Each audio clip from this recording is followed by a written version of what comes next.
Por estar, vamos a iniciar.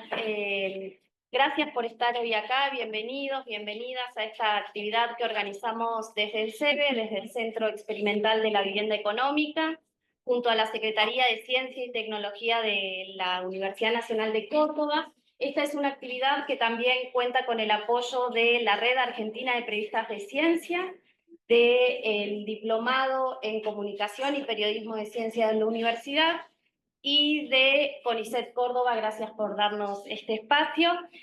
Voy a presentar a Leida porque ya todos la queremos.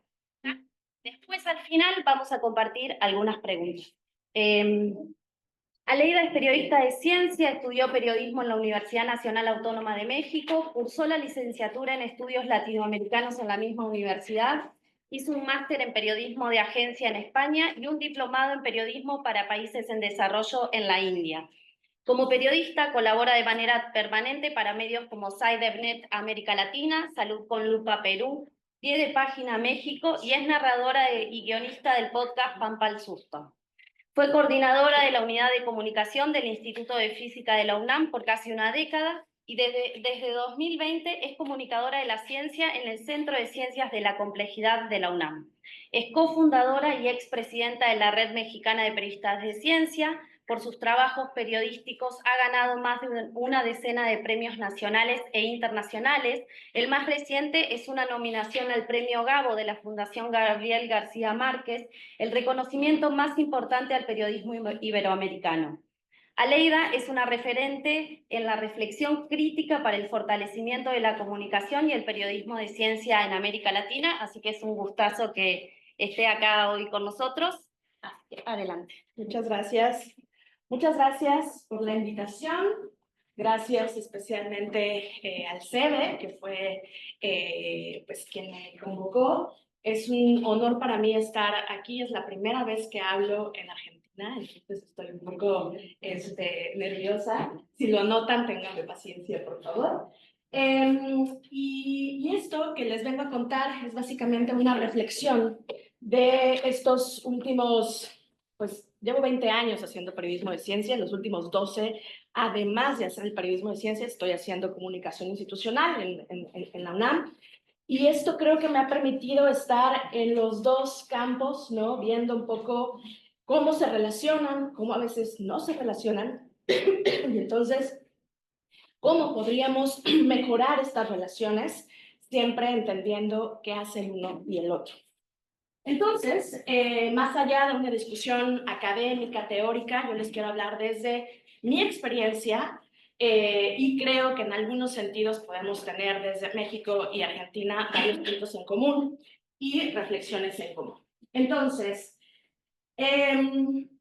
buena parte de mi experiencia he escuchado cuestionamientos, quejas, comentarios desde la comunidad científica sobre los periodistas.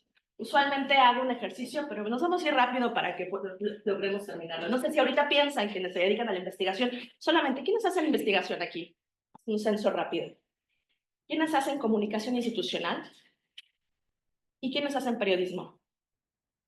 Ok, bien, muy bien. Bueno, si ustedes, las personas que hacen investigación, cuando piensan en los periodistas, en las periodistas, ¿qué es lo que les llega a la mente? Puse estas 3 ideas, a ver si coincidimos. Dijeron algo que yo no dije, o lo simplificaron al máximo.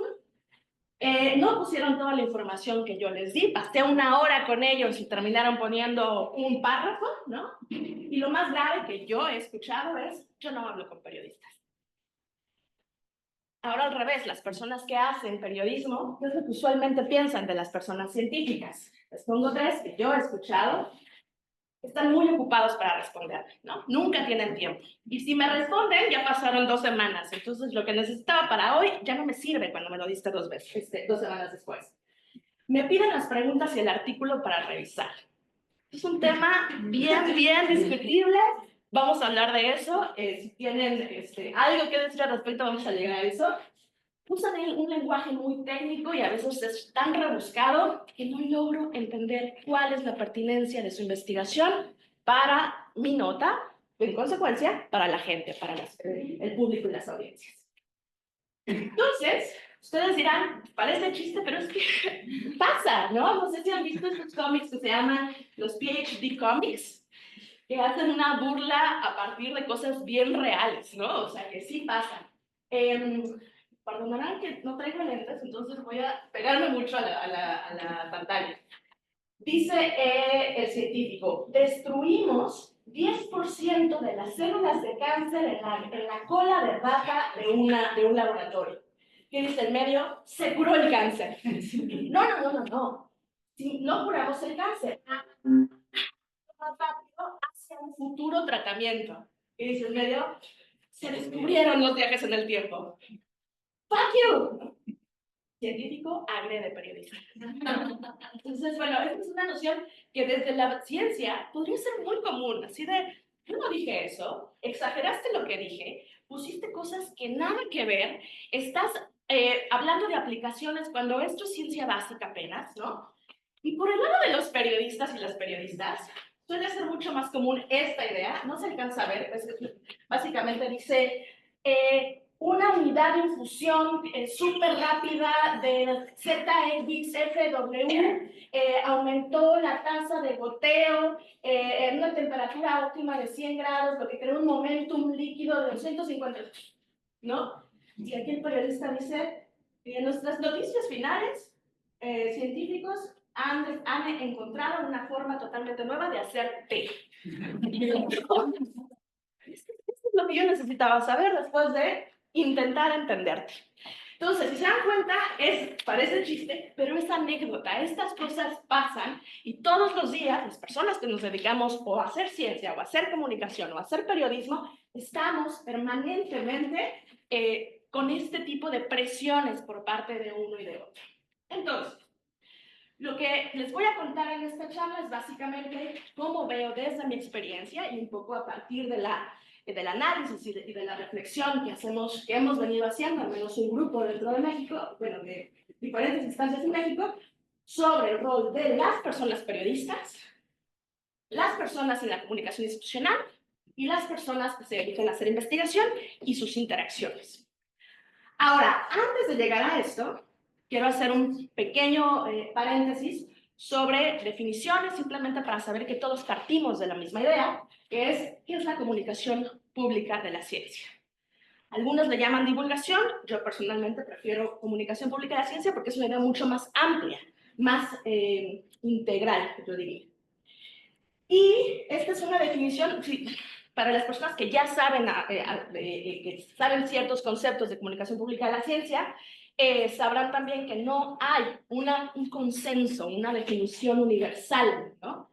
Pero esto nos ayuda mucho. Entonces, usualmente, dentro de las comunidades de CPC, hablamos de la definición de Jerry Burns, de la Universidad de Newcastle en Australia, que dice comunicación de la ciencia, una definición contemporánea, ya luego de 2003, o sea, contemporánea, o sea, nueva no es, pero es integrativa, digamos, está hablando de varias cosas en donde caben distintas actividades dentro de la comunicación pública de la ciencia. ¿Qué es CPC? Usar habilidades, medios, actividades y diálogos apropiados para producir una o más de las siguientes respuestas personales, esto es importante, respuestas personales a la ciencia, como la conciencia, el disfrute, el interés, la formación de opinión y la comprensión. Chequen aquí que no está la educación, ¿sí? La educación formal tiene su papel. Comunicación pública en la ciencia hablamos de públicos voluntarios. Por su propia voluntad están yendo a un museo, aquí caben los museos, están leyendo un cómic, aquí caben los cómics, libros, ¿sí? Periodismo, por supuesto, ferias de ciencia, exposiciones, ¿sí? Y eso es lo que le llamamos usualmente este es el modelo A, E, I, O, U. Cuando ustedes piensan en comunicación de la ciencia, lo más normal es que hablen de Jerry Burns, con esa definición, y el modelo A, E, I, O, U, que es awareness, la toma de conciencia sobre la importancia de la ciencia en mi vida, ¿sí? El disfrute, el gozo. A veces se nos olvida, pero la comunicación de la ciencia implica disfrutar el conocimiento, disfrutar saber más. El interés, ciertamente, debería haber un interés que se evidencia por un involucramiento voluntario en la ciencia. Opinión, formación de opinión. Cuando nosotros estamos adquiriendo nuevo conocimiento, de alguna forma, tenemos un posicionamiento al respecto. Y finalmente, y para mí personalmente, el más importante es la comprensión, el entendimiento. La comprensión de la ciencia, su contenido, sus procesos, sus factores iniciales, cómo se implica, cómo es pertinente o no dentro de un contexto. Entonces, bueno, con este fundamento les doy la clave, digamos, de lo que es la comunicación pública de la ciencia, que es distinta a la difusión de la ciencia. En tanto, la difusión suele ser una comunicación que se hace dentro de una comunidad especializada para un público generalmente especializado, ¿sí? Un paper, un congreso académico, incluso una charla académica, ¿sí? Si ven aquí, esto es algo de mi propio centro de investigación, tiempo, una sinfonía oculta actividad poblacional en el córtex premotor. ¿Qué le dice a la población que le dice al público no especializado? Probablemente nada. Entonces, este es un tipo de comunicación, una difusión, ¿sí? Que se enfoca al público especializado. Y este es más o menos el modelo de antaño que nos decía, a ver, hay comunicación intracientífica, porque son expertos a otros expertos. Hay una difusión a otros públicos igualmente expertos, pueden ser expertos en campos cercanos, expertos en otros campos no científicos, pueden ser gente que trabaja en la industria, puede ser gente que trabaja en los gobiernos, y que son públicos medianamente expertos, pero no científicos. Bueno, ¿dónde está el público no especializado? Que llamaban el público lego. Si ustedes buscan la definición de público lego, quiere decir público ignorante, inculto, falto de ciencia, falto de conocimiento, ¿no? Analfabeto. Y si se dan cuenta que hay una cuestión muy simbólica, que es, ¿se dan cuenta? Es de arriba hacia abajo. Y eso ha dado como consecuencia frases como estas. Hay que bajar el nivel para que la gente nos entienda. Hay que traducir el lenguaje científico, como si hablaran otro idioma, ¿no? Lenguaje cientificólogo, no sé, ¿no? Para que la gente nos entienda. Entonces, esto, más que contribuir a hacer pertinente la ciencia en la vida de las personas, lo que está propiciando es justamente eso, que digan, esto es la ciencia, es una bola de ignorantes que, pues, que no saben ciencia, y entonces yo voy a darles el conocimiento para entonces llenar sus huecos de conocimiento. Y eso es lo que se llama el modelo de déficit. Dentro de la comunicación pública de la ciencia, a nivel teórico, hay varios modelos. El más común, el que tiene más años, el que ha permeado mucho dentro de las comunidades más científicas que comunicadoras, es el modelo de déficit. Es un modelo unidireccional en el que la persona que detecta el conocimiento es usualmente la persona científica, que llena el déficit de conocimiento y con eso resuelve el problema de comunicación. O bueno, al menos se esperaría eso. Ahora hay nuevos modelos, no ahora, digamos, ya llevan bastantes décadas, pero pensar la comunicación pública de la ciencia desde otras perspectivas un poco más horizontales, menos jerárquicas, más participativas.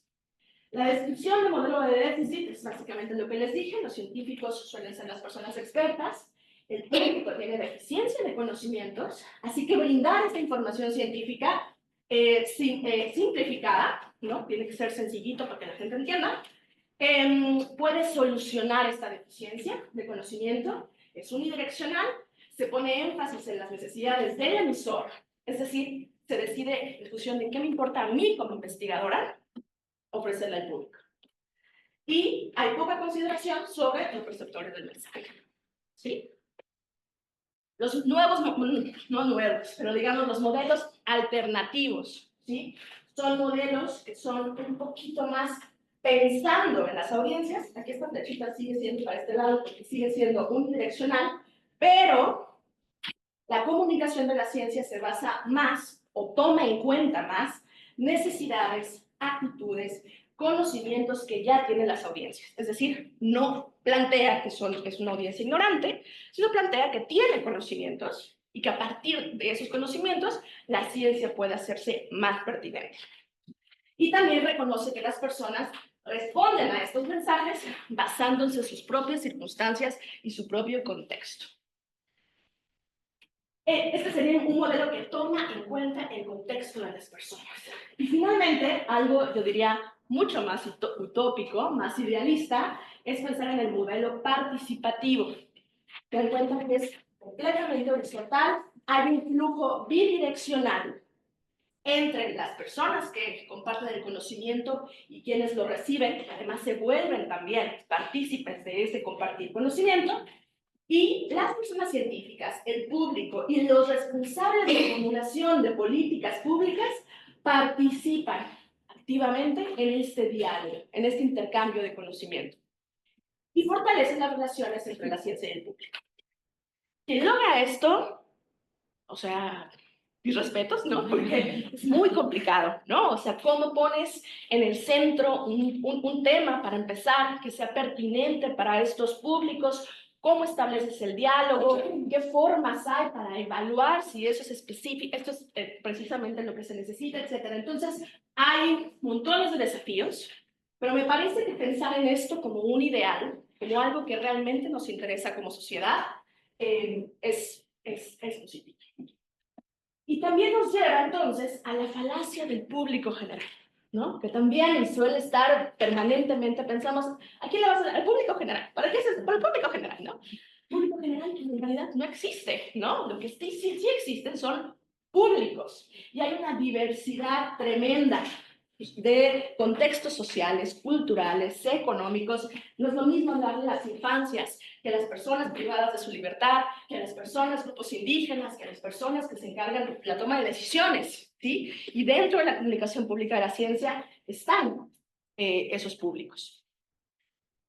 Entonces, cerrando este paréntesis de la CPC, creo que las ideas más contundentes que quiero compartirles es: el público que no tiene formación científica no es un público ignorante. Hay que tomar en cuenta sus intereses, preocupaciones, idealmente, ¿no? Cuando sea posible, las formas que tenemos para entablar esos diálogos a través de preguntas, por ejemplo. Hay que hacer un esfuerzo por escucharlo, es decir, pensar más en diálogos que en monólogos. Y esto se puede llevar hasta una charla, ¿no? Quizás yo no soy ahorita el mejor ejemplo, pero la idea es que podamos también compartir, ¿sí? Hacer preguntas para saber qué tan pertinente lo que yo estoy diciendo tiene sentido, les hace sentido. Y finalmente es importante ser claros sobre los alcances y las limitaciones de la ciencia. No es vender la ciencia por venderla, es hablar de cómo eso tiene un alcance, pero hasta ahí, ¿sí? No hay una aplicación todavía, no se ha publicado el paper todavía, no tenemos todavía el financiamiento para llevarlo a la industria, ¿no? Esa es transparencia, decirle la verdad a la gente. Cerrando esto, ahora sí, vuelvo a la interacción y la importancia de hablar de la interacción entre periodistas, personas investigadoras y personas de comunicación institucional. Y lo que quiero hacer aquí es un ejercicio de autocrítica, ¿no? Pensando en qué nos equivocamos cuando pensamos en estas interacciones. Mi conclusión, a partir de nuevo de mi experiencia, ustedes pueden pensar, ponerse el saco o no, es que solemos fallar permanentemente. Fallan las personas científicas cuando se niegan a hablar con los medios, pero hay una razón, propiciado por una mala experiencia con periodistas. Suelen fallar los periodistas porque pueden tener una cobertura muy poco profunda, con poco rigor sobre ciencia, propiciado porque hay una razón, por falta de profesionalización, apoyo y tiempo. Las redacciones no les suelen darle la estructura para que puedan hacer un periodismo de calidad. Eso y muchas otras razones, pero digamos, eso es algo muy importante. Y en los comunicadores institucionales fallan al contribuir al distanciamiento entre estas dos comunidades, y hay de nuevo una razón, debido a la falta de recursos y la sobrecarga de funciones. A veces en comunicación institucional terminamos haciendo, yo tengo que ser maestra de ceremonias y al otro día tengo que escribir una nota y luego poner el banner, ¿no? Esa es la realidad de la comunicación institucional. Pero lo que quiero poner aquí es que, a pesar de que tenemos problemas que impiden la colaboración entre estas comunidades, hay razones que a veces no se cuentan, que a veces no se visibilizan, y entonces terminamos poco sensibilizados sobre la razón por la que el otro falló. Y nos termina siendo una queja del otro, de la otra, sin entender el contexto en el que están trabajando y generando conocimiento. Uno a uno. ¿Cómo pueden fallar las personas sensibles? Otra vez, lo he escuchado muchísimas veces. Entre más sofisticado es el lenguaje, mejor. Entre más sueno especializado, técnico, sé más. Y entonces mis colegas me respetan más, porque no estoy simplificando la ciencia. Estoy hablando, ¿no?, de manera científica, académica, ¿no? Esto claramente a las personas periodistas y a las personas comunicadoras y, por supuesto, a los públicos, que son pues, los más importantes, pues eso es problemático. Hay una jerarquía epistémica. Si no estudiaste ciencia, no la vas a entender, ¿no? Me pasó muchas veces en física, ¿no? Así de que llegaba y, ¿tú qué estudiaste? Periodismo. Ah, para ti es la versión light, ¿no? Pasa mucho, pasa mucho. A pesar de que yo llegaba, había estudiado papers, había leído, ¿no? No sabes ciencia. No estudiaste ciencia, no me puedes entender. El modelo de déficit, ¿sí? Vamos a educar y enseñarle a la sociedad lo que no sabe. Eso aplicado en charlas, en folletos, en lo que ustedes quieran. Vamos a enseñarle a la sociedad. Finalmente, al no valorar a la persona comunicadora. Y eso también lo he escuchado mucho, me lo han dicho. Yo podría hacerlo mejor, pero no tengo tiempo. Sí, comunicación, sí. Cualquiera puede ser. Así pueden fallar las personas científicas. ¿Cómo pueden fallar las personas periodistas? En el lenguaje, otra vez, hay que hacer que suene increíble. Hay que venderlo. Aunque no lo sea, aunque no sea increíble, hay que hacer que suene así. El último gran descubrimiento, ¿no? El maravilloso encuentro con la ciencia de fulanito, ¿no? O sea, ganó un premio, ¿no? Cuando se pueden ganar premios, pues por muchas cosas, a veces no muy relevantes, pero ahí están los titulares, ¿no? Hay que tener la primicia antes que hacer verificación. Lo que importa es ser los primeros. Hubo una época, yo creo que ya no tanto, bueno, no sé aquí, pero yo creo que hubo una época en la que lo primerito era tener la exclusiva y salir antes que cualquier otro medio. Ahora, pues con la impronta de las redes sociales, de los medios digitales, pues se pierde un poco eso, porque lo que ya lo hiciste en un medio para salir en versión escrita, pues ya te ganaron la nota a miles de medios, ¿no? Pero sí es una cuestión de verificar. Hay que salir, hay que salir. Falta de rigor. No estoy 100% seguro, pero hay que comunicarte, ¿no?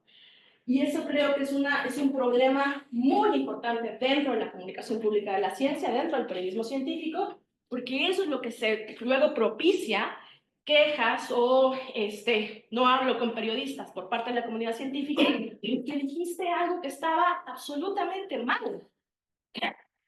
Y entonces la falta de rigor tiene una consecuencia para el periodismo, para los medios, para la comunidad científica, ¿sí? Y por eso es importante la formación, por eso es importante la profesionalización en periodismo de ciencia. Y el principio de autoridad. Si lo dice el experto, incuestionable, absoluto. ¿Quién es el experto? ¿Qué ha hecho ese experto? ¿Qué publicaciones ha hecho en el tema? ¿Dónde trabaja? Una cuestión mínima investigación periodística, ¿no? Analizar las fuentes. Bueno, pues eso usualmente no pasa. Si lo dice el experto, ya está. Es algo que se llama principio de autoridad. ¿Y cómo finalmente pueden fallar las personas comunicadoras institucionales? Hay una superficialidad desde la mirada que lo que importa es lo que dice la autoridad. Lo que dice la autoridad. ¿Qué investigación hace la institución? ¿Cómo la investigación que hace la institución es pertinente socialmente? ¿Qué consecuencias puede tener esa investigación para la vida de las personas o para el avance en el conocimiento general, si hablamos de ciencia básica? No importa. Lo que importa es que el rector vino y dijo, vamos a hacer una serie de charlas de divulgación, ¿no? Promoción ante todo. Cuidar al máximo el prestigio de la institución. Otra vez, sin hablar de lo que hace la institución. Ahí se juega un prestigio, el prestigio de saber qué hace la institución, sobre todo si hablamos de instituciones públicas, cómo la institución está devolviendo de alguna forma a la sociedad. Modelo de déficit. Dentro de las unidades de comunicación de los centros de investigación también se genera esta necesidad de decir, vamos a enseñarle a la gente, vamos a decirle, a darle a la ciencia el conocimiento que no tiene.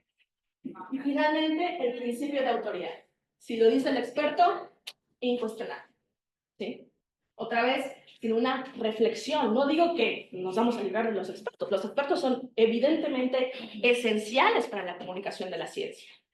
Pero tiene que haber una noción muy clara sobre por qué estamos eligiendo ese experto. ¿Cuál es la pertinencia de lo que tiene que decir este experto en el tema que estoy cubriendo? No simplemente por ser un científico puedo hablar de cualquier cosa. ¿Sí?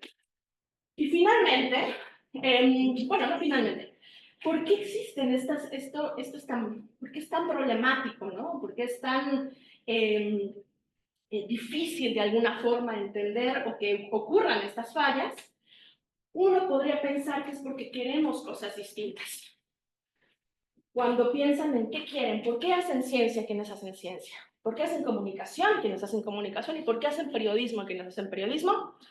Aquí son solamente unas ideas. Los científicos y científicas probablemente quieren generar nuevo conocimiento, obtener promociones, ¿no? De alguna forma, tener mejores condiciones, estabilidad laboral, atraer estudiantes y colaboradores, ganar legitimidad social. ¿Qué les importaría a los periodistas?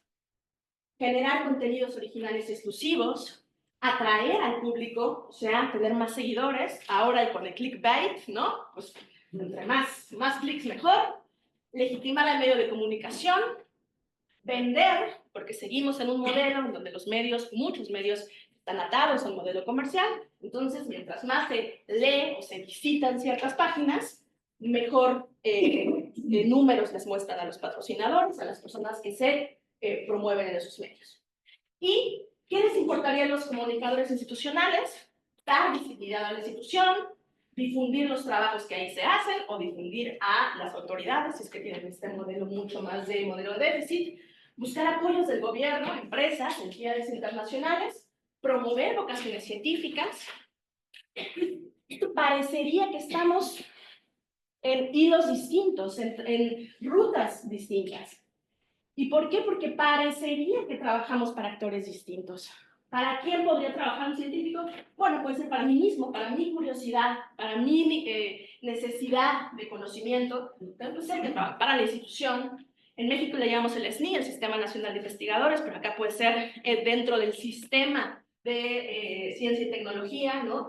Para las revistas arbitradas, para ganar estímulos, para los estudiantes. En el caso del periodismo, pues muchos trabajan para el medio, para el editor, para las personas expertas, que me vuelvo un poco vocero de ellas, entonces lo que digan ellas lo voy a poner en mis medios, para la publicidad, porque repito, ese es un modelo claramente inherente, o en muchos casos inherente en los medios, y el comunicador institucional, pues por obvias razones para la institución, para el jefe en turno, que llega y cambia completamente la forma de trabajar, para las personas investigadoras, para las periodistas.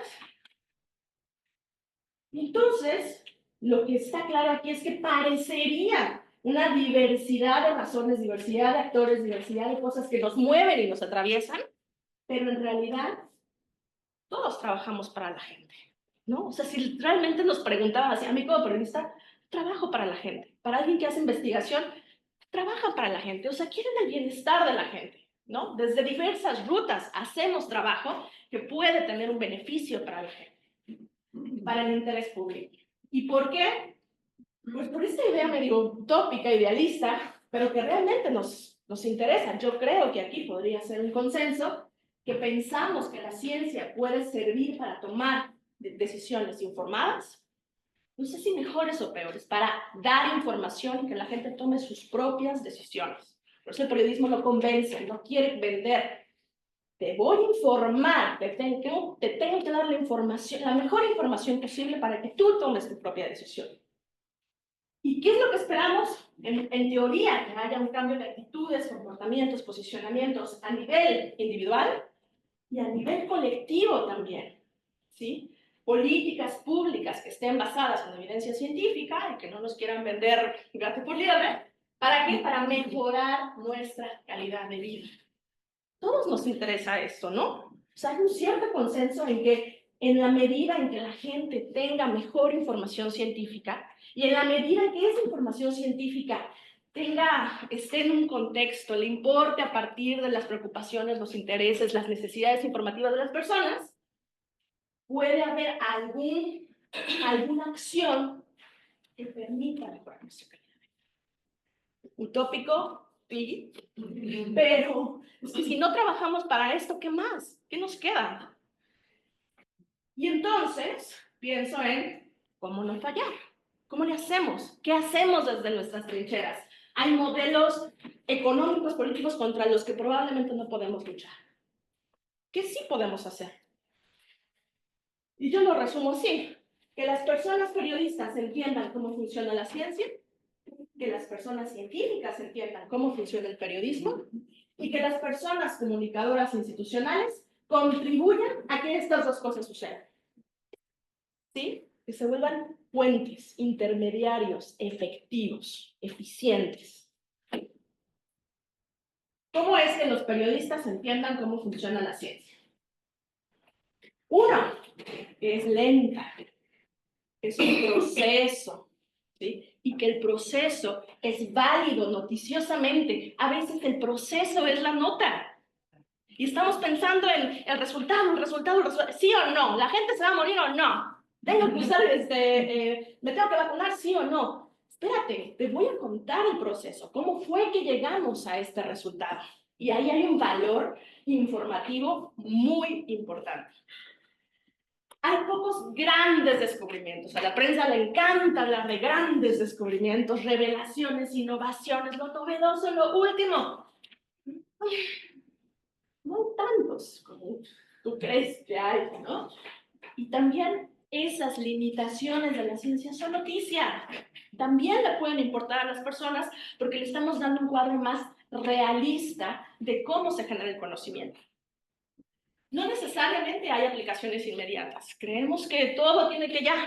¿Y para qué le va a servir a la gente? Siempre es esa pregunta en las conferencias de prensa, ¿no?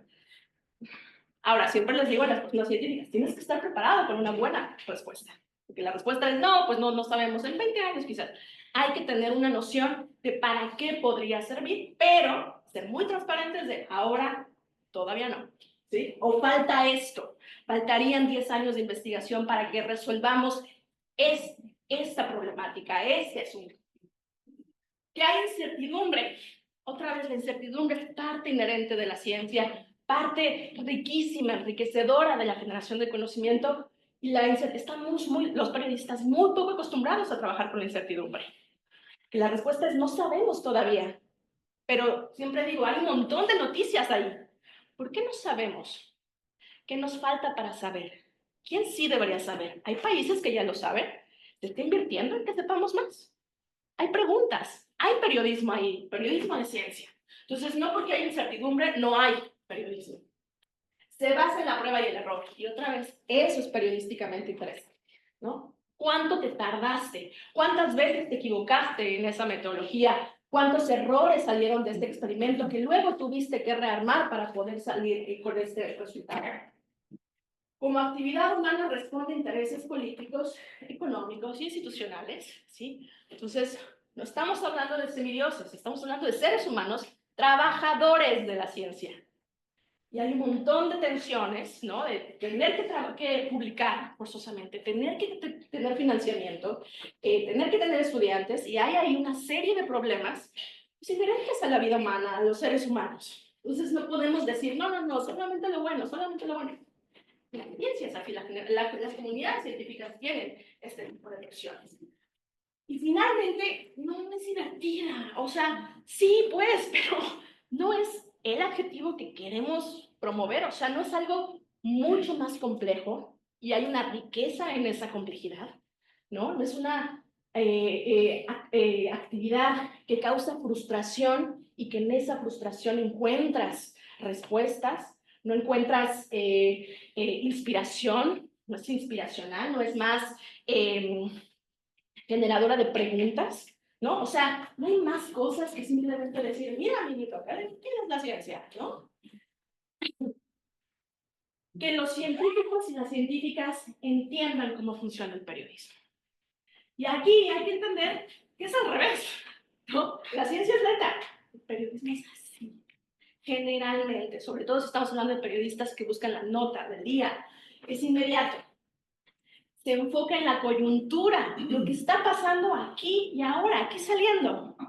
Si tú le dices, te doy la entrevista en 2 semanas, pues ya no, simplemente ya no me sirve. A menos que sea un reportaje de largo aliento, que puede tomar 2 meses, 3 meses, 6 meses, aunque muy pocos medios apoyan eso, pero busca lo noticioso.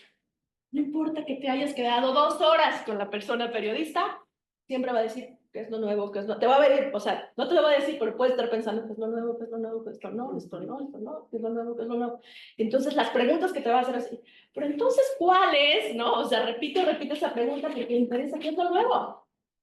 No le voy a dar al público una nota de las últimas décadas de investigación en biología molecular, ¿no? Y es lo nuevo. Y hay que estar preparados y preparadas para esas preguntas. Está acostumbrado a las certezas, lo opuesto, ¿no? Entonces, de alguna forma, hay que estar también preparados para decir, no sabemos esto, pero lo que sí estamos seguros es, y entonces le das una certeza, porque eso es lo que necesitan para sus medios. Y convencer al editor de que, oye, esto es ciencia, mira, esto es un proceso, muy complicado, ¿no? Entonces, al menos es que podemos cambiar tantito en nuestra forma de relacionarnos con periodistas que pueden ayudarles a ellos a tener esa nota, a mantener su trabajo y al mismo tiempo yo no estoy mintiendo, no estoy exagerando, estoy siendo transparente sobre lo que no sabemos, pero sí sabemos ahora. Está obligado a contrastar, a verificar y a dar contexto. Por eso, esta noción de no somos voceros de las personas científicas, porque mi trabajo como periodista es contrastar, es buscar otras fuentes, otra vez, analizando si esas fuentes son pertinentes, si esas fuentes ¿no? Importan para esta historia, e ir a decir, mira, fulanito hizo esto, ¿Tú cómo ves su metodología? ¿Crees que esta metodología es la adecuada? Oye, fulanita hizo esto. ¿Cómo se aplica a tu campo de conocimiento? ¿Lo usarías? ¿Te importa para tu...? ¿Sí? Ese trabajo es el trabajo periodístico. Entonces no puede ser ¿cómo se llama? Bueno, de una sola fuente. No tiene que ser de una sola fuente. Entre más rico y diverso, tiene más valor, ¿sí? Noticioso, periodístico. Y nos ayuda a ver todos los ángulos de esa problemática. Si tiene que ver una problemática con están desapareciendo ciertas especies en un lago del que dependen tantos pescadores, es muy rico ir a hablar con la persona pescadora que está siendo afectado, ¿sí? Es un testimonio, sí, pero también tienes el testimonio de la persona que estudia ese fenómeno, que te explica que tiene que ver con patrones de clima distintos y entonces, ¿no? O con una explotación a mansalva de ese pez, etc. Entonces, hay que contrastar, hay que verificar y hay que dar contexto. Poner los acontecimientos en un contexto que le haga sentido a las personas. Otra cosa que hace el periodismo es contar historias.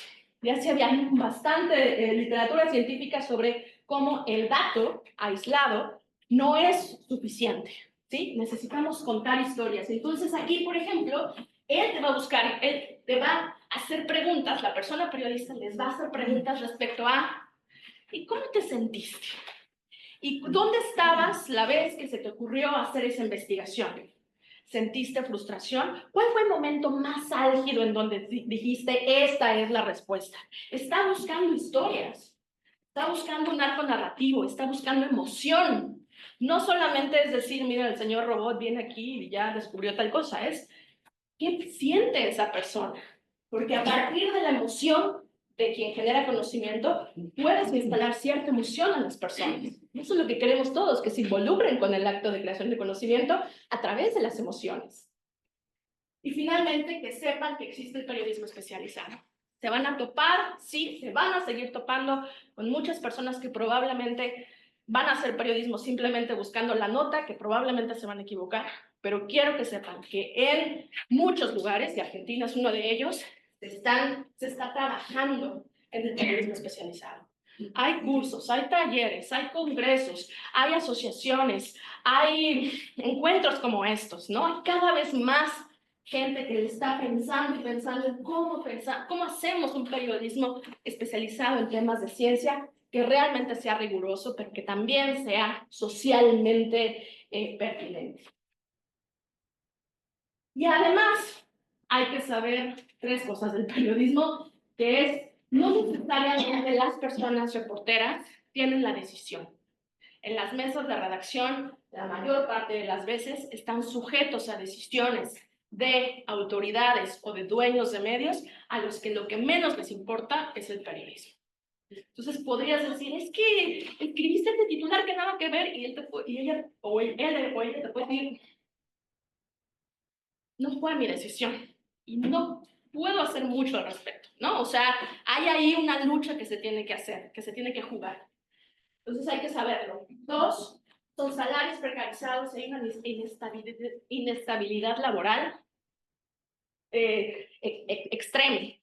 No sé si pasa aquí, pero en México un día estás haciendo periodismo en un medio y eres la estrella del medio, y al otro día tienes que ir a hacer comunicación institucional en un gobierno, o al otro día tienes que entrar a una empresa, porque no da para vivir solamente del periodismo. Te tienes que diversificar, tener muchas chambas, muchos trabajos, o simplemente cambiar de giro. Y eso pasa, todo el tiempo estamos así, modificando nuestras labores, nuestras actividades. Y finalmente, ya lo he dicho, hay una escasez de recursos humanos, financieros y materiales para hacer coberturas de profundidad. Entonces, yo creo que cada vez hay más fondos internacionales para hacer periodismo de profundidad, pero de manera general en los medios locales, en nuestros países, no existen estos. Y finalmente, que los comunicadores institucionales contribuyan a ambas cosas. Desde mi punto de vista, porque lo he visto mucho, la mejor forma de hacer comunicación institucional es contratando a profesionales de la comunicación para que hagan comunicación institucional. No necesitas a una persona investigadora. ¿Que la hay? ¿Que son muy buenos? Sí. ¿Hay excepciones? Sí. ¿Que saben hacer el trabajo? Sí. Pero que esas personas pueden profesionalizarse en comunicación pública de la ciencia es súper necesario. Necesitamos gente capacitada, que entienda estos 2 lenguajes, que pueda hacer un trabajo realmente importante en términos de que esa investigación se vuelque a las personas que les interesa, aunque incluso que nunca han escuchado de la organización, de la institución, pero que es a partir de la comunicación que llegan a ella y la descubren. Que tienen que conocer a su institución y a su comunidad. ¿Qué hacen? ¿Cómo se comunican? Yo en física de pronto tenía un formulario que era, ok, esto es lo que sabe. Pero mientras lo escuchaba, decía, esta persona sirve más para radio. Híjole, le cuesta mucho hablar en público, que haga una columna, que haga un texto. Esta persona es muy buena para las charlas, ¿no? O sea, conocer a la comunidad más allá de lo que saben, sino también estimular y conocer sus talentos para la comunicación. Trabajar para la gente con enfoque institucional, es decir, dejar un poco el prestigio absoluto de la institución para pensar en que el prestigio también puede ganarse a partir de trabajar, de poner ese conocimiento al servicio de las personas y de sus problemáticas. Pero lo mismo, no trabajar únicamente con el prestigio de la institución y ser honestos ante el público, ¿no? No sabemos, nos equivocamos, el prestigio se gana también con la transparencia. Y estas son 4 ideas que yo personalmente quiero poner, bueno, he puesto en la práctica dentro de la comunicación institucional, que es comunicar al público no especializado la investigación que se realiza en donde los protagonistas no son los expertos, son sus investigaciones, son los procesos científicos que llevan a cabo esas personas para que se entienda la relevancia de los resultados, que los protagonistas sean los procesos científicos dentro de la comunicación institucional. Que se pueden responder las preguntas del público que los medios tradicionales no están respondiendo. Desde la comunicación institucional puede ser muy obvio decir, si aquí está esto, ¿por qué no lo están diciendo los medios? Bueno, podemos producir esa información, que luego los medios pueden retomar. Buscar temas en la agenda mediática y social sobre lo que la institución puede cuestionar, analizar, profundizar. Hay cosas otra vez que los medios no les da, porque otra vez no tienen los recursos humanos ni financieros, pero en las instituciones, si hay un comunicador de la ciencia profesional que identifica esa información, puede hacer esto. Puede profundizar y contextualizar lo que está pasando afuera. Y finalmente, mostrar que el prestigio puede construirse a partir de responder asuntos de interés público y no solo de interés institucional. Eso es lo que hemos tratado de hacer desde el Instituto de Física, ahora desde el Centro de Ciencias de la Complejidad, que este es un centro muy sui generis, porque no se enfoca en una disciplina, sino que se enfoca en una problemática que tiene que ver con sistemas complejos. Un sistema complejo está formado de diferentes elementos, y esa interacción de alimentos, ya tengo hambre, hace que emerjan características nuevas que no se ven a partir de la individualidad de los elementos. Entonces, el tráfico es un sistema complejo, la epidemia es un sistema complejo, y entonces vienen profesionales de distintas disciplinas a aportar, a analizar, a entender esos problemas. Entonces, desde la comunicación de la ciencia, mi enfoque es más periodístico, creo en la generación de contenidos propios, y hacemos básicamente este tipo de artículos, reportajes. No son necesariamente reportajes porque no es periodismo, porque dependemos de una institución científica, tienen que revisarlo, etcétera, no es independiente, pero se basa en las herramientas del periodismo. Y esto lo hacen estudiantes de comunicación, de los últimos grados de comunicación, que tienen que leer papers, que tienen que hacer entrevistas, que tienen que preocuparse por el rigor, que tienen que preocuparse por su arco narrativo, de cómo tienen que narrarlo, etc. Entonces, bueno, es Vivir en la calle propicia envejecimiento prematuro, Biocinema, un proyecto que estudia cómo nos emocionamos con las películas. Murieron más hombres que mujeres por COVID-19. ¿Por qué? Todos tienen que ver con papers, son investigaciones, pero la forma en que lo tratamos de comunicar es ¿por qué te tiene que importar a ti? ¿Por qué esto es relevante para ti? Y es pensarle, ¿eh? Es una noción que lleva mucho tiempo y que por eso publicamos tan poquito de estas cosas, es una vez al mes, pero bueno, nos lleva realmente tu tiempo pensar. Entonces, bueno, esta es mi conclusión, que es una conclusión que pretende ser un punto de partida. ¿Por dónde empezar? Por ser sensibles. Entender cuáles son los objetivos del otro, entender cuáles son las actividades del otro.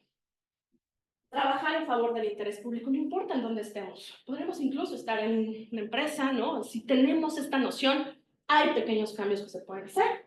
Y finalmente, promover el acceso a la ciencia más allá de un modelo de déficit en donde yo voy, te digo lo que hay que hacer y me voy. Y eso es todo. Este es mi nombre en Twitter y en Instagram. Y muchas gracias.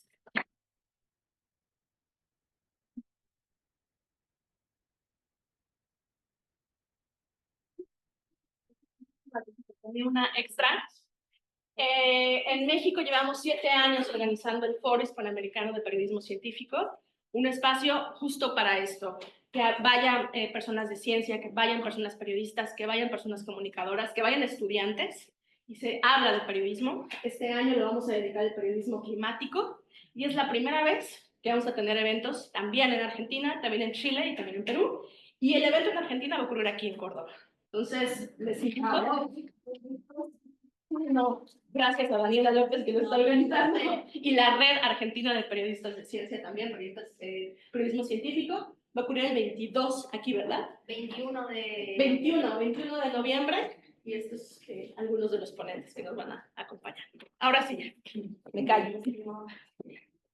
Bueno, muchas gracias. Ahora vamos a abrir, seguramente hay preguntas, así que vamos a abrir un momento para compartir preguntas que por ahí estamos medio regañados, no, ¿no? No, espero que no. Entonces, no sé quién tiene preguntas para... Hola.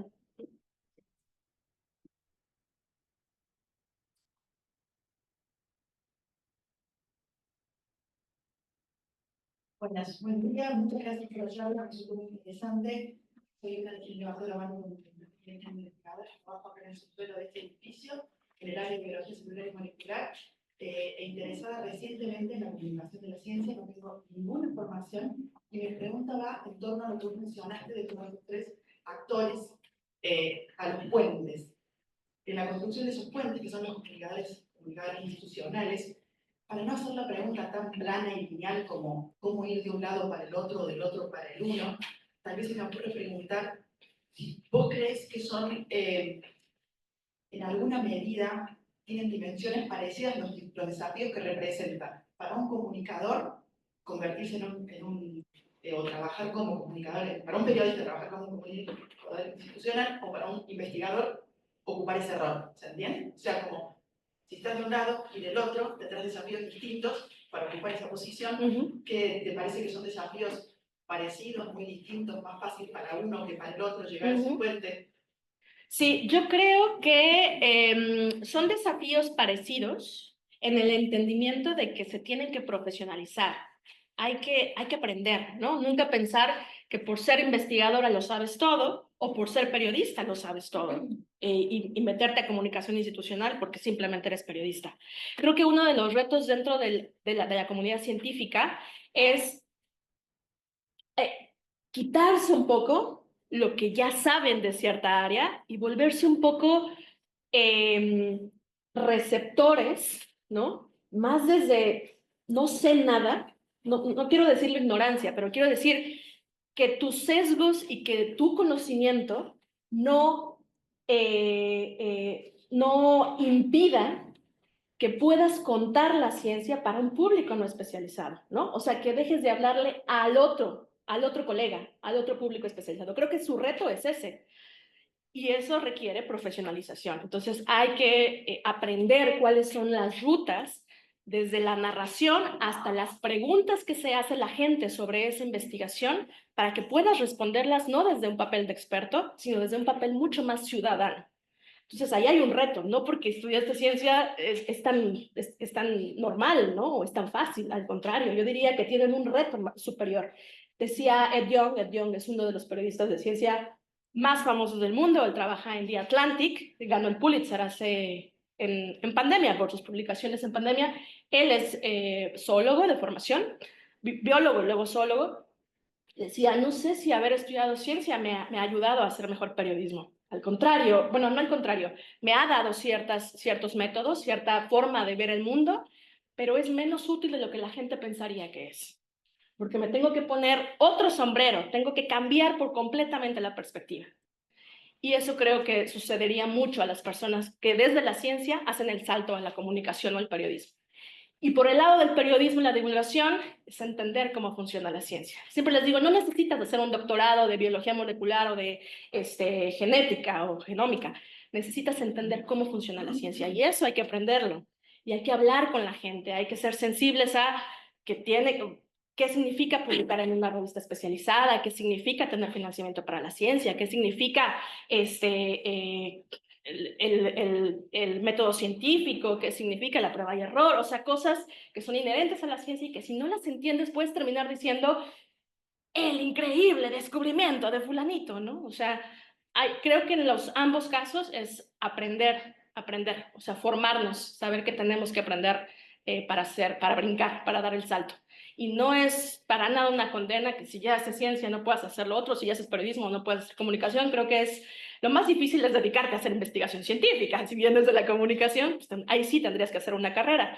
Pero me parece que para comunicar ciencia pueden venir de cualquier ámbito, siempre y cuando aprendas, estés formada en comunicación pública de la ciencia, creo yo. ¿Querés que nos sentemos, Ale, para también sí. Sí, sí. Soy Cecilia, estoy en este momento a cargo de la Organización y Comunicación Pública de la Ciencia de esta universidad.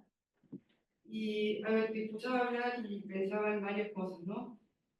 Vos hablaste de los modelos de déficit, del modelo colaborativo y el participativo, si no me equivoco. No sé. Contextual y participativo, Bueno, sí. a mí el más razonable me parece el intermedio, porque, digamos, me parece que lo otro... Y más plausible, cosas que sí podemos hacer. Claro, relaciono, yo vengo haciendo experiencias COI, ¿no? Internacionales, de colaboración internacional en línea, y ahí lo que hacemos es trabajar con metodologías participativas, activas en el aula y significativas. O sea, ahí estamos en el aprendizaje significativo. O sea, me parece que esto, esto que vos planteás viene desde ese lugar. Me da esa impresión, porque vos tenés que construir o co-construir Sí. con el otro, ¿no? En ese proceso, algo que es construcción de conocimiento Sí. o compartir, pero co-construyendo con el otro. Sí. Eso por un lado. Después hay un tema que a mí me parece clave, porque digo, acá, está bien, vos decís, bueno, tenemos que comprender lo que hacen los científicos, lo que hace el comunicador institucional, lo que hace el mutuamente, y tal, pero eso tiene que ver con algo que me parece a mí más profundo, que tiene que ver con la formación académico-disciplinar dentro de la formación de grado y posgrado, Sí. ¿no? Que es un problema. Y para mí acá hay varias cosas que son claves. Una, me parece que sea, digamos, si estamos hablando de formación en comunicación pública de la ciencia, tiene que haber una formación en sociología del conocimiento. Digamos, porque, a ver, si alguien viene de la ciencia exacta, física y naturales, tiene que poder adentrarse en lo que plantea Bourdieu cuando habla de sociología del conocimiento y da todo un desarrollo sobre eso, Sí. por un lado. Algo sobre, digamos, lo que es la reflexividad. Eso también lo tiene que tener los de las ciencias exactas, físicas y naturales y los de las ciencias sociales y humanas. O sea, la reflexividad como un elemento fundamental de la praxis científica, de la praxis periodística, de la praxis de la comunicación institucional. O sea, eso me parece claro. Sí. Y otra cuestión que pensaba es, porque digo, a ver, en la Facultad de Comunicación, por ejemplo, donde yo doy clases hace muchos años, hay un problema. Y también lo tiene la especialización que en este momento dirijo, que es la falta de formación epistemológica, metodológica, no solo digamos, en planteos positivistas que vienen de las ciencias exactas, físicas y naturales, sino también en el área de las ciencias sociales y humanas. Sí. O sea, hay que integrar eso, porque si no estamos hablando en el aire. O sea, digo, el problema que tiene la especialización que digo es que hay mayor parte de bibliografía relacionada con, por ejemplo, CUM. Bueno, está bien CUM, pero en ciencias sociales es discutible, ¿no?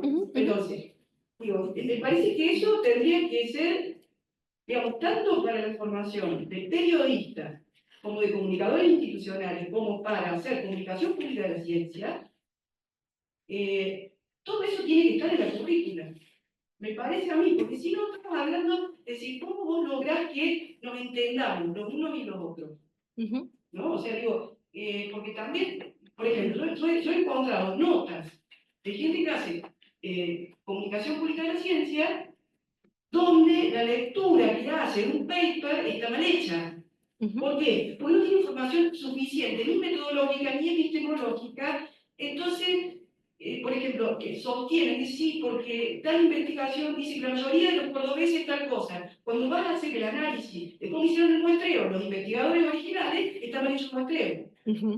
Entonces, están dando, esto es, digamos, sería el discurso de autoridad, o sea, le dan una autoridad al que hizo la investigación que no corresponde, porque está mal hecha la investigación. Sí. No sé si sirve, pero bueno, me quedé pensando. No, estoy muy de acuerdo en buena parte de lo que dices.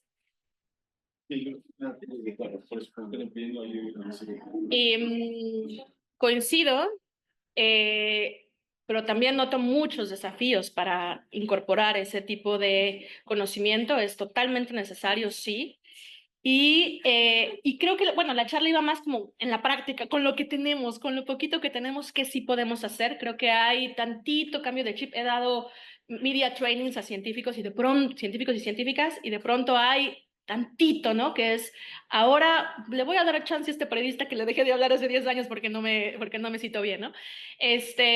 Y creo que dentro de dentro de las universidades, al menos en México, no existe una carrera en periodismo de ciencia, ni siquiera asignaturas. Había, ya no existen. Y creo que en eso tendría mucha mayor injerencia otro tipo de formación, por ejemplo, cursos de posgrado. Tenemos diplomados, de hecho, ahora que ocurre el COPUSI, estoy aquí también en parte para asistir al COPUSI y participar en una sesión de programas de formación en comunicación pública de la ciencia. La mayoría son argentinos. O sea, creo que hay una tradición mucho más sociológica. Mi gran colega con la que hacemos periodismo y también investigación es Cecilia Rosen, formada en la Flaxo, aquí en Argentina, desde la sociología de la comunicación pública de la ciencia. Entonces, aprendo muchísimo de ella y es importantísimo involucrar esa perspectiva dentro de la práctica periodística.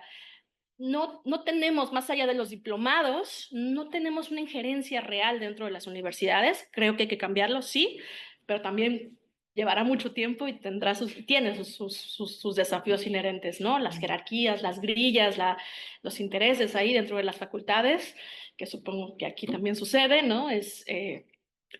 Dificultan ese tipo de formación, pero de que es esencial, coincido totalmente, sí. Tenemos tiempo para 3 preguntas más y vamos a pasar a alguna pregunta del chat, así que adelante. No sé si...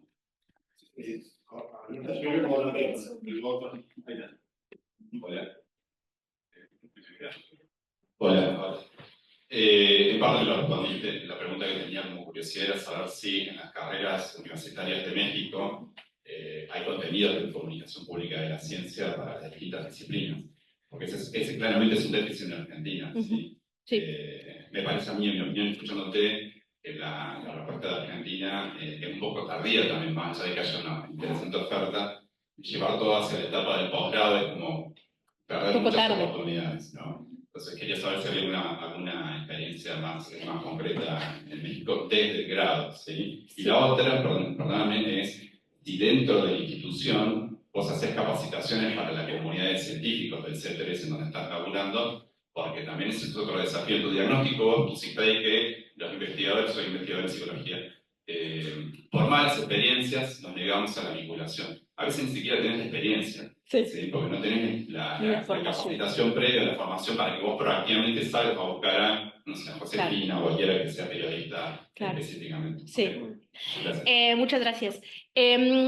Decía, dentro de las carreras de periodismo, de comunicación o comunicación, no hay mucho, pero donde sí hay, y cada vez más, es en las ciencias, o sea, en las carreras científicas, particularmente en la Facultad de Ciencias de la UNAM. Ha habido durante décadas ya un curso de comunicación pública de la ciencia y por primera vez en los próximos, no sé si en 3 años o en 4, se va a convertir en una asignatura obligatoria. Y eso ya nos está poniendo en líos porque no hay suficientes profesores. Imagínate la cantidad de estudiantes, están buscando 30 profesores. Y los que hacemos comunicación de la ciencia somos por mucho 10, ¿no? Y los que están formados, otros, o sea, es complicado. A veces decimos, no, tiene que haber, sí, formación. Ajá, ¿y quién va a dar las clases? Entonces, estamos en bueno, ahorita ya se formó un grupo, está ahí habiendo, nos vamos a autoformar, ¿no? ¿Para qué eres bueno tú? ¿Para qué eres bueno tú? Y órale, hacer un seminario de comunicación pública de la ciencia para los profesores, de manera que en 3 años estemos todos más o menos con una nivel homogéneo, tanto de nivel contenidos como práctico y docente, para llenar esos huecos, porque hablamos de la UNAM, en otras universidades creo que todavía es un desafío. Y por otro lado, En el C3 es complicado porque no tenemos investigadores. Los investigadores no están adscritos al C3. Los investigadores están adscritos en otros, institutos y vienen al C3 a colaborar. Entonces, lo que yo hago son hacer media trainings para científicos y científicas en otros institutos. Algunos de ellos forman parte del C3, algunos no, otros no, pero sí, esa es mi labor, casi llegar desde cero y decir, tenemos ejercicios de qué hacer en una cobertura de prensa, qué hacer en una entrevista, cómo resumir tu investigación. La síntesis les cuesta mucho trabajo. Entonces, esos entrenamientos, sí, los hago a otros institutos dentro de la UNAM. Y fuera de la UNAM también.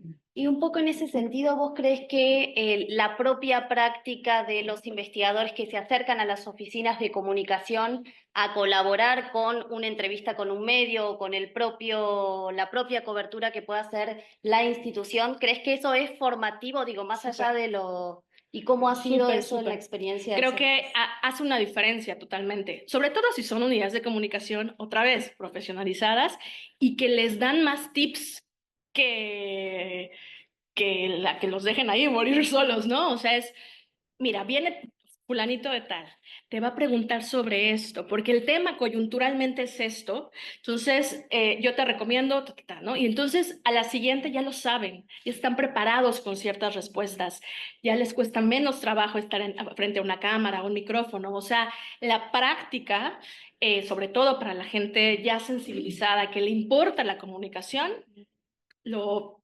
adquieren y luego terminan así, ya tengo un podcast, ya hice mi blog, ya comparto información, tengo mis redes sociales, me hice un hilo de Twitter sobre mi investigación. Creo que adquieren cierta práctica que otra vez, si se quieren dedicar profesionalmente a eso, tienen que ponerse a estudiar.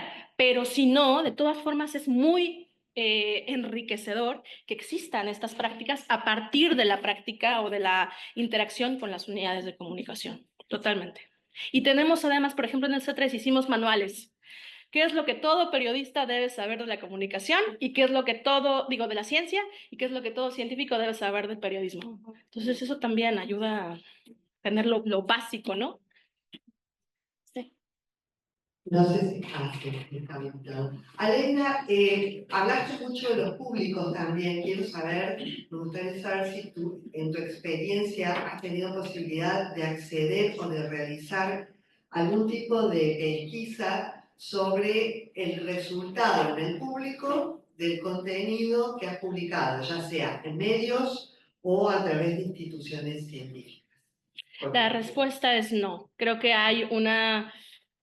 Mira, vuelvo un poco a lo que decíamos de del multitasking dentro de la comunicación científica. Creo que o le dedicas a esto, ya se te acabó el día y entonces creo que es un reto. Hay personas en la UNAM que lo han hecho. Personalmente conozco a Paloma Zubieta, que se dedica a hacer evaluación de proyectos de comunicación pública de la ciencia, especialmente cosas que tienen que ver con matemáticas.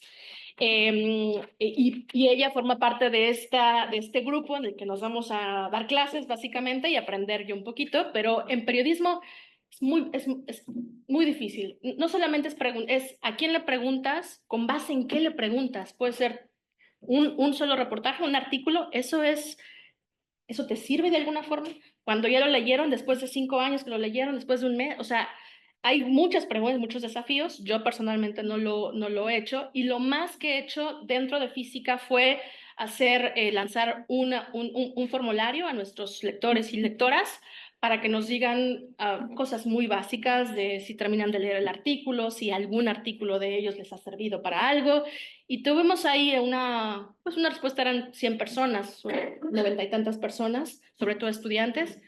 La mayoría fue respuestas positivas. O sea, para mí no sé si tiene eso validez, ¿sabes? Es simplemente un acercamiento para saber qué tanto está llegando la gente a nuestros contenidos, pero ciertamente dentro de la comunicación institucional sigue siendo un nicho, sigue siendo las personas que son estudiantes o que tienen ya una formación científica y tienen que ver con el proyecto de investigación que estamos comunicando. Pero es algo, creo que es un siguiente paso o un paso que ya están dando algunas personas en la evaluación de CPC, del impacto que puede tener CPC. Muchas gracias. Una pregunta más, tenemos... Venga, quería decirte esto, bueno, vamos a estar en el Copuchi. Ah, vamos a estar en el Vamos a estar Copuchi, perfecto. Pero te voy a poner en contacto con Gabriela Suez, que es de la UNAM también, y su equipo, porque ellos están estudiando justamente eso que vos necesitas. Genial, genial, genial, me encanta. ¿Alguien más? Rosana.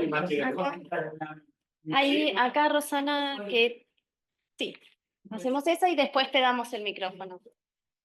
Bueno, excelente la presentación, Aleida, la verdad es que el panorama que nos ha explicado sucede igual de la misma manera en México que aquí, o sea, la visión que tienen los científicos de los comunicadores, los periodistas y la visión que tienen ellos sobre de los científicos es realmente tal cual lo que pienso al respecto, digamos.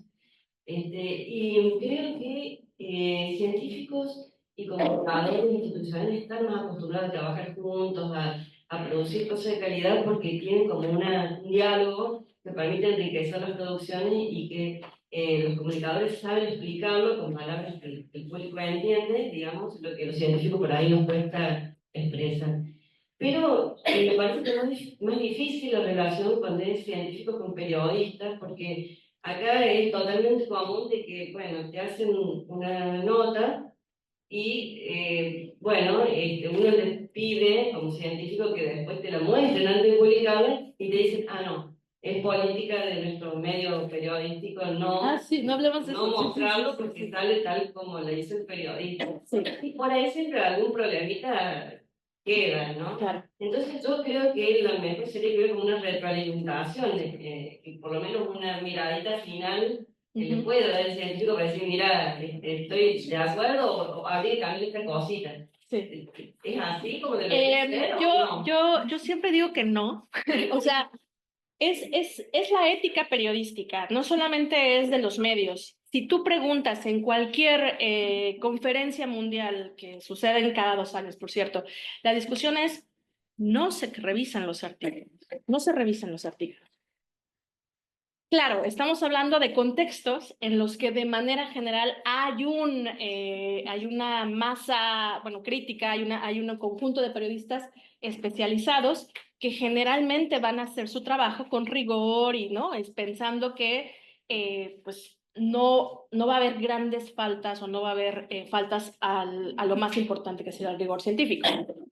En nuestros países, ciertamente, no estamos en esas condiciones y entonces yo soy un poco más flexible y digo, bueno, lo que les recomiendo a mis colegas periodistas o a mis estudiantes es manda el párrafo en donde está citando a esa persona o el dato que puede ser que te cause conflicto, que no estás del todo seguro, para que lo cheque. Todo el artículo es, pues básicamente es te abro cancha para que tengas una injerencia un poco más amplia y eso es totalmente opuesto a la independencia que debería tener yo como periodista, ¿sí? Entonces, generalmente no se recomienda, pero en lugares en los que, y hablo de México, en donde no necesariamente hay periodistas especializados, puede haber un diálogo, puede haber una interacción de manera que él sea muy transparente y decir, mira, no estoy muy seguro de si estoy poniendo esto correctamente, ayúdame. Y tú puedes decir también, no estoy muy segura si me entendiste el concepto que quería que quede muy claro, porque lo que más me importa es que la gente entienda este concepto. Va aquí mi reconstrucción de esta definición, ¿sí? Porque al final, y lo que siempre les digo es, ¿qué gana el periodismo o la ciencia cuando sucede eso? ¿Quién está ganando ahí? Cuando una persona investigadora revisa el artículo de un periodista, ¿quién está ganando? Yo creo que nadie, o sea, el periodista no se está profesionalizando, porque dice, ya lo hice, que lo revisa la investigadora, me va a corregir, ¿no? La investigadora invierte más tiempo. No sé cuánto tiempo tienes que tener para revisar notas y notas y notas.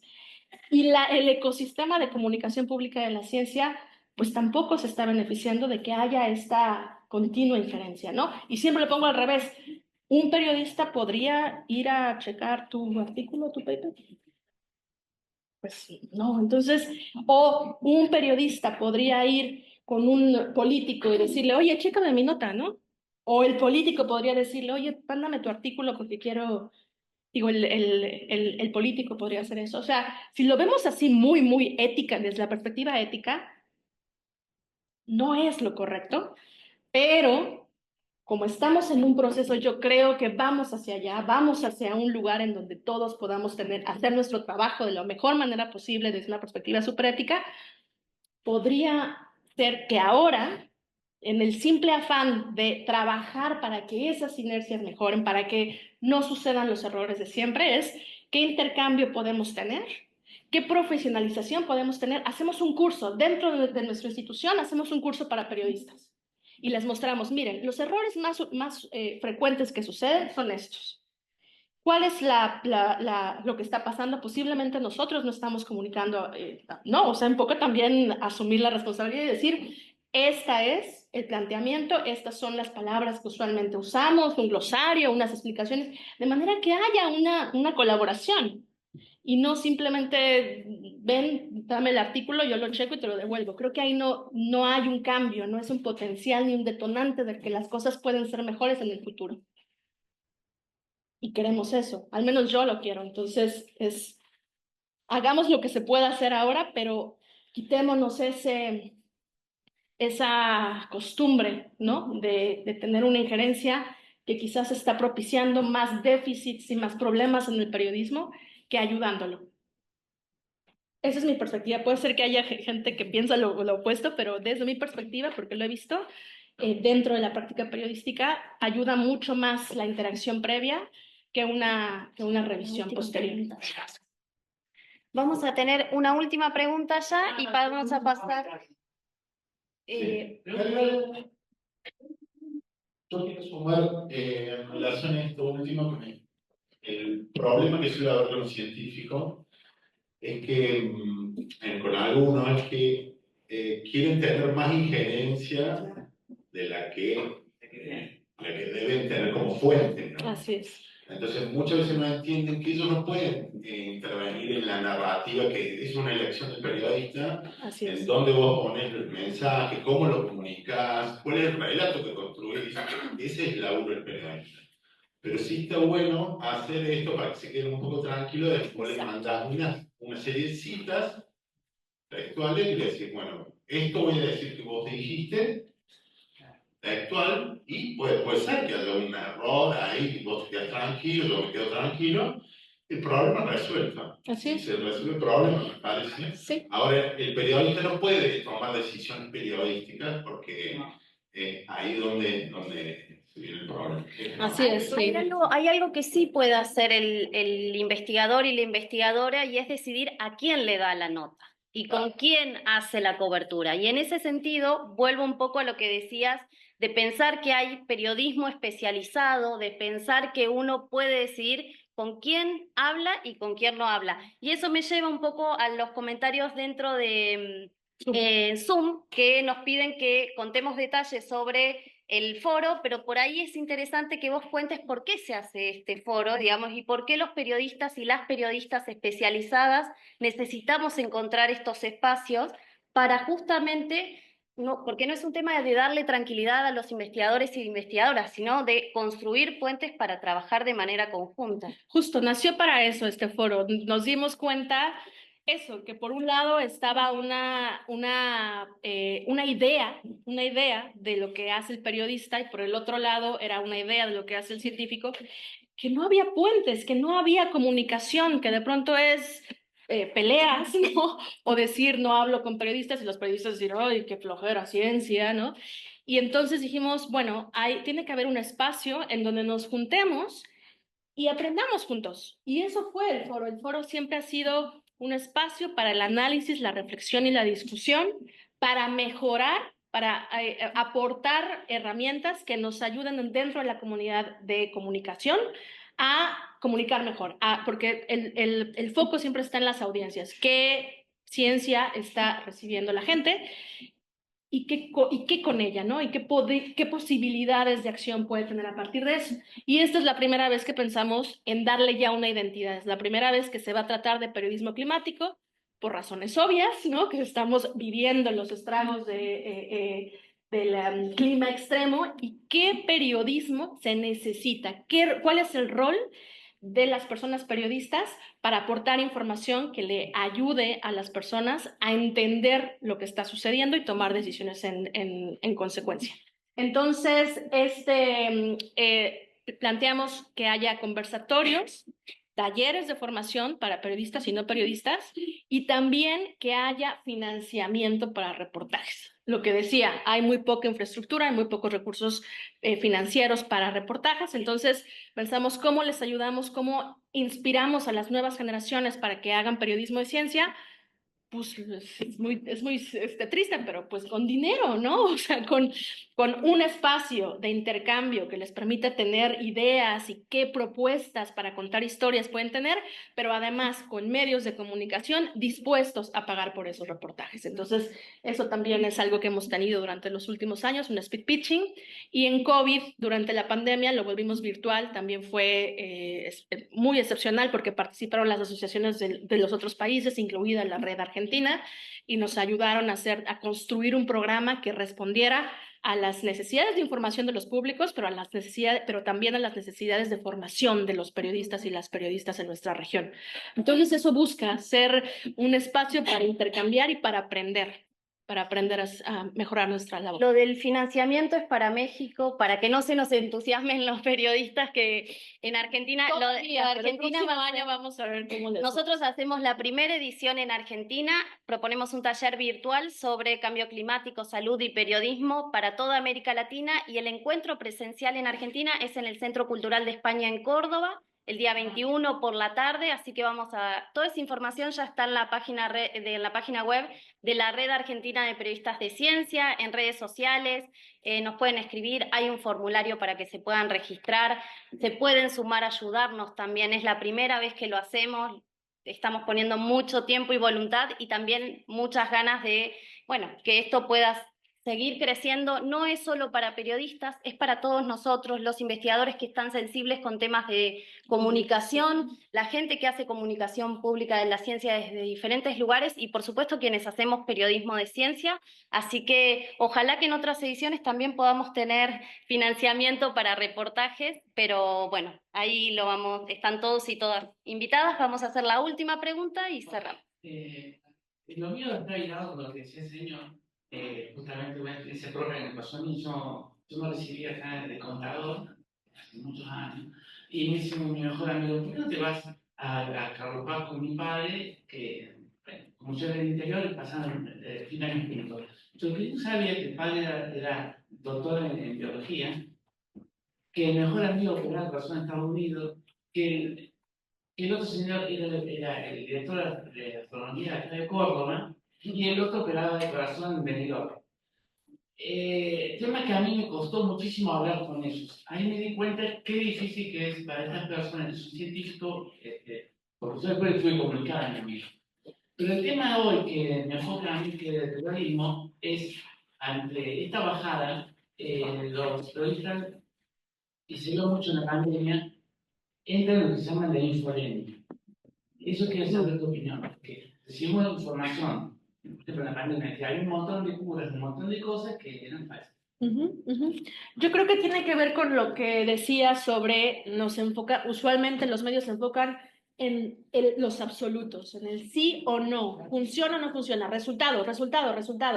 Y lo que vimos justamente en la pandemia era la ciencia llevándose a cabo de manera paralela a la problemática, ¿no? Y el no ser sensibles a cómo se genera ese conocimiento. Y entonces yo creo que la contrapropuesta a la infodemia era justamente grupos de periodistas, de ciencia o no de ciencia, pero al menos sensibilizados, a decir, se está generando en estos momentos esta investigación que pretende hacer esto, las vacunas funcionan porque existen los ensayos clínicos que tienen 4 fases con estas características, ¿sí? O sea, como enfocarse en el proceso de la ciencia, creo que podía dar una percepción mucho más integral de la ciencia para que las personas fueran más allá de me cura o no me cura, sino entender por qué importa esa generación de conocimiento ese asunto de la emergencia, por qué tenía que ser así, por qué tenían que salir las vacunas en ese momento, por qué se invirtió tanta cantidad de dinero en esa enfermedad y no otra. O sea, creo que esas explicaciones y énfasis en los procesos pudo haber dado como resultado un poquito menos de infodemia. Yo creo que es incontrolable de pronto y por redes sociales también, pero el periodismo jugaba un rol muy importante. El problema es que en nuestros países no había periodistas de ciencia. O sea, en México somos 140 en la asociación, pero muy pocos trabajan en los medios para responder a la inercia, ¿no? Y además teníamos que responder casi con una nota al día. Y eso fue lo que intentamos hacer. Hicimos un proyecto que se llamaba COVID Conciencia y era nota que llegaba, nota que teníamos que contraargumentar. ¿Por qué no tiene evidencia científica? ¿Por qué no es cierto? Bueno, pero eso lo tuvimos que hacer 30 personas, éramos 30 personas y no nos dábamos abasto, ¿no? Entonces creo que si bien eso teníamos que hacer, no estuvimos preparados como países para hacerlo.